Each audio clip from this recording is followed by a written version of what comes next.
Avec Béni soit l'invité, tu sauras tout sur son actualité. Béni soit-il. Bonjour à toutes et à tous, merci de nous rejoindre sur Radio 1, la première FM de Tahiti. Il est 11h03 exactement. Oui, on a un peu de retard, mais il fallait bien qu'on discute un petit peu avec Florent. C'est notre invité d'aujourd'hui, vous allez tout savoir sur son actualité. Il s'appelle Florent Père, on a pu le découvrir ici à Tahiti, à la télévision tout simplement, plusieurs émissions à son palmarès. Et puis aujourd'hui, il est ici en chair et en os. Bonjour Florent. Bonjour. Comment vas-tu? Du coup, t'as décidé de rester quand même? Bah ouais, je sais pas. J'essaie d'être sympa. Ouais, faut dire qu'on a sorti les gros billets aussi. Ouais, c'est ça. Ouais. Quand vous dites que la radio offre une nouvelle heure, c'est-à-dire que si vous n'étiez pas là, les gens n'ont pas cette heure. Exactement, c'est le plus beau cadeau qu'on fait depuis 40 ans. Donc la radio. si vous n'êtes pas là, de 11h à midi, les gens, il n'y a plus l'heure. Ils sont paumés, là, les montres. Ouais, non, mais c'est pas mal. C'est le cadeau, ça pourra te servir dans un sketch. Sans vous, ils passent de 10h à midi en fait, c'est ça? Exactement. Ah, ok. Tout à fait. C'est comme ça. Alors Florent, raconte-moi un petit peu lorsqu'on arrive de métropole comme ça dans cette ambiance d'anxiété collective. Ouais. C'est pas trop difficile d'arriver à Tahiti sous le soleil comme ça? On prend sur soi. Ouais. Hein. Là, je risque d'être, mes propos risquent d'être un peu incohérents parce que je suis sous Xanax depuis que je suis arrivé ici. Je comprends. Pour supporter tout ça quoi. Mais non, mais c'est magnifique. C'est exceptionnel. C'est même surréaliste d'être ici là en ce moment et de pouvoir venir jouer, travailler, faire mon métier quoi. Tout à fait. Que je n'ai pas le droit de faire en ce moment, comme tant d'autres bien sûr, à Paris et partout en France. Donc voilà, je suis très très heureux d'être ici et je remercie, puisque là j'ai l'occasion de le faire, je remercie sincèrement Tahiti et toute l'organisation de m'accueillir parce que ça va faire du bien. Ouais. D'exercer mon métier. Tout à fait. En tout cas, nous, ça va nous faire du bien d'aller te voir. Raconte-nous un petit peu ce spectacle que tu as préparé, parce que on sait que tu as fait beaucoup de télévision, tu as fait aussi du théâtre, tu as travaillé avec plusieurs personnes sur scène, et puis le one-man show, ça devient ton truc, ok, on est bien d'accord, sauf que là, tu vas être sur scène et tu vas être plusieurs personnages à la fois. Ils sont plusieurs comme ça dans ta tête, Florent? Oui, bien évidemment, bien sûr. C'est la schizophrénie de l'acteur. Non mais ça reste évidemment un one man show bien sûr. J'interprète tous les membres d'une troupe de comédie musicale un soir de première, c'est-à-dire que j'interprète le technicien, la productrice, le régisseur qui est en coulisses, mais aussi le chanteur, la danseuse, l'acteur, le comédien qui est sur scène, mais tout seul. Donc pendant 1h30, le public assiste à la panique en fait qui existe dans un théâtre, dans une troupe de théâtre, un soir de première, aussi bien sur scène que en coulisses quoi. Donc ça fait 25 ou 30 personnages de ce soir de première, donc du lever de rideau, des 20 minutes avant le lever de rideau jusqu'au salut finaux, si on y arrive, bien sûr. Et c'était pas assez compliqué comme ça de mélanger des acteurs, des scénaristes, des techniciens. Il a fallu en plus que là-dedans tu rajoutes des animaux. Oui, parce que l'histoire en fait de cette comédie musicale, donc c'est l'histoire de cette comédie musicale, c'est Florent, un moi un peu métamorphosé, on va dire un peu exagéré pour les besoins du spectacle, qui a écrit une comédie musicale écolo avec laquelle il est persuadé qu'il va changer le monde.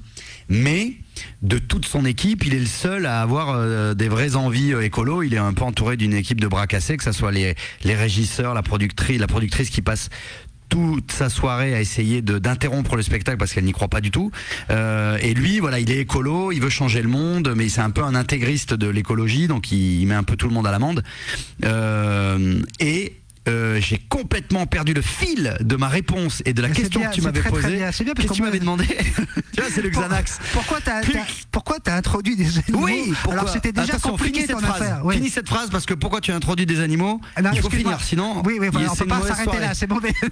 Pourquoi tu as introduit dans ton spectacle des personnages animaliers? Parce que ça parle d'écologie et que les animaux sont concernés au plus haut point par l'écologie, et en plus je ne vous cache pas que j'ai un petit plaisir à interpréter les animaux. C'est mon petit truc à moi, c'est mon petit loisir, mon petit passe-temps, c'est imiter, faire des animaux. Ouais. Donc là, par exemple, il y a un sketch où je fais un ours polaire qui a chopé l'accent du sud parce que il fait 25 degrés maintenant sur la banquise, quoi, et que putain on n'est pas si mal, quoi. C'est un ours climato-sceptique provençal, quoi. Et là il est bien parce que il y a un gros cagnard, que c'est un ours blanc mais il est tellement bronzé que ça devient un ours rose, quoi. Tu vois, c'est un bisounours, quoi. Tu vois. Et ça me permet de faire un personnage climato-sceptique. En fait, c'est sans vouloir me la flamber, c'est une métaphore en fait de ce que nous sommes, de ce qu'est l'humain climato-sceptique. C'est-à-dire que notre ours là, il est sur la banquise, qui fond à vue d'œil, il est très heureux, il boit des mojitos, il fait chaud, c'est cool. Et optimiste, il est optimiste parce que ça fait, on voit bien les écolos que c'est pas vous qui vous trempez la nouille dans de l'eau à 3 degrés depuis des millénaires. Alors que si nous on peut kiffer un peu à un moment, ouais, le pôle Nord c'est devenu un hammam, mais on se régale, quoi. Mais ils voient pas que ces jours sont comptés. C'est un peu aussi le comportement qu'ont pas mal d'humains en disant bon bah voilà, oui bon, il y a un réchauffement climatique, il y a un dérèglement dans tous les sens et tout, mais bon allez on continue comme si rien n'était. Et donc voilà. Mais il y a aussi un pingouin, un chat, une souris. J'aime bien, j'ai ce petit truc-là. Mais tu aimes jouer avec ta voix, on le sait, tu as imité pas mal de personnalités. Et donc, du coup, tu y vas aussi avec les animaux. Alors, j'ai pas envie de plomber l'ambiance. Est-ce que c'est pas un peu compliqué en ce moment, avec toutes les associations, toutes les gens qui se lèvent pour un oui, pour un non, pour un mot qu'on dit de travers, des mots qui faisaient rire il y a 25 ans et qui font plus rire personne aujourd'hui. Est-ce que c'est pas un peu compliqué d'écrire un spectacle en 2021 ? Non, on n'est pas l'air sérieux, hein. On est là pour déconner. Mais tu me flattes, tu m'envoies une question, c'est un sujet pour le bac à lauréat, sujet philo, j'ai 4 heures, c'est ça, Non, mais c'est plus compliqué, oui et non. C'est-à-dire qu'il faut pas que ça soit plus compliqué pour nous. Il faut pas qu'on se juge, qu'on s'interdise. Au contraire, on est même plutôt... C'est plutôt à nous, là je parle des humoristes, des artistes en général, de pas se laisser prendre comme ça dans le piège. De pas se laisser faire. C'est pas laisser faire le terme, mais de pas abdiquer parce que il y a quelqu'un à chaque fois qui va se lever et dire non mais vous avez pas le droit de faire ça, il faut le faire. D'ailleurs à chaque fois, la plupart du temps. Quand il y a parce que moi j'ai reçu un coup de fil là, de l'association protectrice des bisounours déjà. Tu vois, il m'a dit attendez, le monsieur il s'est moqué des bisounours. Oh putain, en plus les ours roses. Si tu veux, c'est pas plus compliqué, ça rend plus exigeant. D'accord. Voilà, je pense. C'est-à-dire qu'il y a des trucs qui ne doivent plus se faire et c'est tant mieux parce qu'il y avait des dérapages. Oui, voilà, il y avait des vannes et tout. C'est très bien qu'on les fasse plus aujourd'hui. C'est des vannes d'une époque qui était socialement ce qu'elle était et donc ça gênait personne à cette époque-là. Ça dérange des gens aujourd'hui, c'est pas plus mal et voilà. Par contre, ça veut pas dire qu'il faut pas aborder ces sujets-là, mais de manière peut-être plus fine et peut-être plus intelligente ou plus exigeante. Peut-être que voilà, c'est ça. C'est-à-dire que nous, quand on est, mais attention, moi, mon spectacle, il est pas spécialement subversif. C'est que j'ai envie de parler de ce que je veux. Mais par contre, avec mes co-auteurs, Philippe Cavrivière et Mathieu Burnel, effectivement, il y a certains sujets qu'on aborde. On se dit bon, alors là, attention. Ne soyons pas maladroits et soyons plus fins que ce qu'on a l'habitude d'être. Mais voilà, c'est tout. Justement, ton spectacle, c'est tout public ? Complètement tout public. C'est complètement tout public. D'abord parce que ce sujet, alors l'écologie n'est pas le sujet principal du spectacle, mais c'est le sujet de toile de fond du spectacle. Le vrai sujet, c'est la vie d'une troupe, un soir de première, et comment on s'en sort quand c'est le bordel dans un spectacle et dans les coulisses et tout ça. Et les gens qui ont aimé mon premier spectacle retrouveront mon appétence pour oui j'ai dit appétence. Pour la performance, la composition de personnages, donc et l'univers cartoonesque pardon que j'ai. Voilà, un ours polaire, la petite souris qui vient ramasser les dents pour la pièce de 2 €. Tout ça, c'est très cartoonesque et ça fait marrer les enfants aussi bien que les adultes. Moi, je trouve l'humour universel quand un petit garçon de 4 ans et une dame de 100 ans rient au même gag, quoi. C'est pour ça, sans me comparer bien évidemment, toute proportion gardée, c'est pour ça que Chaplin est historique. Exact. Parce que moi je le regarde avec mon petit garçon le soir à la place de l'histoire certains soirs et il est mort de rire, il comprend pas Alors, la portée sociologique du film, mais il est mort de rire parce que Charlot, il est rigolo, tout simplement. Voilà, moi, j'ai pas autant de culture que toi, mais j'aurais été vers Tex Avery, tu vois. Oui, bien sûr. On est dans le même ordre d'idée, quoi, tu vois. Donc j'ai la prétention de mettre mon spectacle à cette portée-là, c'est-à-dire d'ailleurs mon petit garçon il l'a vu, alors bon c'est son papa qui voit sur scène, mais il l'a vu 5-6 fois, il est mort de rire et à des endroits d'adultes, mais il comprend pas la portée de tout, encore que il y a des trucs qu'il saisit et que les enfants saisissent, donc non je veux que ce spectacle soit tout public, et il l'est. Formidable. Alors, tu es à Tahiti jusqu'à la fin du mois. Jusqu'à la fin de l'année. Oui, vous n'êtes pas encore au courant, mais je ne repartirai pas. C'est un confinement.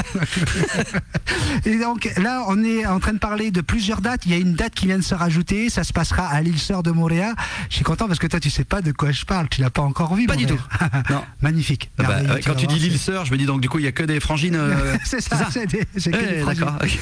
Donc, c'est l'île que juste en face. Tu vas te régaler là-bas. Les gens sont adorable. Ça sera le jeudi 18 à Montréal, donc au Manava, et il y aura des dates le 25, 26 et 27. Ça sera au Tahiti by Pearl Resort.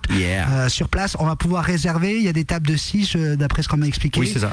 Et c'est fait dans le plus grand respect, évidemment, des règles sanitaires actuelles, même si ici c'est plus tranquille pour vous et tant mieux qu'en métropole, mais vous avez à respecter tout ça et c'est organisé dans les règles de l'art, de ce qui est actuellement l'organisation d'une animation ou d'une représentation. Donc tout est fait correctement. J'ai croisé le virus là sur un transat, il buvait un mojito, il a aucune envie de travailler comme tous les gens qui arrivent ici, donc vous êtes peinard. Il est là mais il en a plus rien à foutre, il se repose. Alors écoute, est-ce que dans ton spectacle tu laisses la place quand même à l'improvisation de temps en temps, est-ce qu'il se passe des choses avec le public ou c'est tellement compliqué déjà de gérer tous ces personnages que tu préfères te contenter à rester sur le spectacle? Alors, c'était un peu ce que je me disais au début, c'est-à-dire si on fait trop d'impro, à un moment l'impro tue l'impro. Ça tue pas l'impro, si ça peut un peu tuer l'impro déjà, et ça peut tuer surtout la compréhension du spectacle. Voilà, quand là il y a une histoire, alors c'est pas une intrigue Hitchcockienne, hein, mais il faut quand même suivre les personnages et tout ça. Donc au début je voulais pas en faire du tout, même si j'adore ça, parce que j'ai une appétence pour l'improvisation. Le mec a découvert ce mot, je vais le mettre 4 fois. Non mais Éric Métayer qui a mis en scène ce spectacle, qui est lui le coup le vrai roi de l'impro, m'a dit tu verras, à un moment tu vas arriver à faire des impros à 2-3 personnages et tu vas t'éclater. J'ai dit oui on verra, j'ai pas à ton niveau, calme-toi. Et puis en fait effectivement, alors je rebondis pas comme on peut le faire dans d'autres spectacles sur le moindre bruit dans la salle comme je faisais dans mon spectacle précédent, mais si vraiment il y a un truc où je me dis tiens c'est rigolo de l'intégrer au spectacle, il y a 3 personnages qui vont pouvoir débattre du téléphone qui a sonné, mais pas trop, on va dire je me donne une brèche dans le spectacle où je me fais une impro et après j'essaye d'être assez rigoureux parce que c'est un peu la compréhension du spectacle qui va en pâtir sinon, mais si ça se présente, il y aura. Alors tu as parlé de lui, un géant, Éric Métayer, mais il n'y a pas que lui, tu t'es pas contenté que de lui en termes de géant. Un 24 décembre, le jour de Noël, t'as un mec qui t'envoie un petit message et tu te retrouves à faire un face avec le gars qui a fait la musique du spectacle. Oui, qui est personne d'autre que Pascal Obispo. C'est qui ça, Pascal Obispo? C'est un petit bonhomme qui essaye, bon gré mal gré, d'essayer de faire passer un tube en radio. Alors d'ailleurs, je lance un petit appel à votre radio si vous voulez lui prendre son petit single. Il a pondu un truc qui s'appelle Lucie, ça fait des années qu'il me dit je te jure ça peut marcher. Je dis non Pascal, non, ça ne marchera pas lui. C'est pas un bon millésime. Non mais c'est Pascal Obispo que j'ai osé déranger pour savoir s'il voulait composer parce que donc ça parle d'une comédie musicale. Donc il y a des vraies chansons de comédie musicale nous on a écrit les textes avec Philippe Cavrivière que vous entendez régulièrement chez Thomas Soto sur RTL et Mathieu Burnel que vous entendez régulièrement dans sa salle de bain qui chante très très bien et ils sont 2 auteurs et 2 grands amis avec qui on a coécrit le spectacle, donc on a coécrit les paroles des chansons et Pascal a accepté de faire les musiques et il a eu cette intelligence, cette finesse, cette autodérision de faire du Obispo by Obispo, un petit peu Obispo qui se fout de la gueule d'Obispo. Donc je suis hyper heureux, puis je suis surtout très fier quand je fais la promo de dire que c'est Éric Métayer qui me met en scène, Pascal Obispo qui fait les musiques du spectacle, Mathieu Burnel, Philippe Cavrière qui ont coécrit. Je suis hyper bien entouré des gens avec qui je rêvais de travailler, donc j'ai beaucoup de chance. Merci. J'espère qu'ils disent la même chose quand ils parlent de moi. Merci beaucoup Florent d'avoir accepté de venir ici. Merci à vous et encore merci à Tahiti et tous les Tahitiens de m'accueillir. J'ai beaucoup de chance de pouvoir venir jouer, exercer mon métier ici. Notre invité d'aujourd'hui, Florent Père, qui sera jeudi 18 à Montréal, au Manava, mais également le jeudi 25, vendredi 26 et samedi 27 au Tahiti par Burl Resort. Vous allez pouvoir retrouver les places sur tikipacific.pf, mais également directement à Fariouté ici, à Radio 1 ou dans tous les carrefours. Merci encore une fois Florent, on te souhaite un très bon J'ai juste séjour. une question à te poser. Oui. Ces cours d'anglais, tu les as pris où? Mais quoi? Non mais je veux savoir, donne-moi l'adresse. What the hell? Qu'est-ce qu'il y a? Il y a un Wall Street Institute Tahiti ici? Exactly. Ouais. Okay. J'y vais de ce pas. À bientôt Florent. En Salut, tout cas, merci beaucoup. Je serai là en tout cas pour le spectacle. Gros bisous magiques. Salut. C'est comme ça qu'on dit ici. Eh ben bisous magiques. Béni soit-il sur Radio 1. Avec MDBAT, la découpe facile du béton.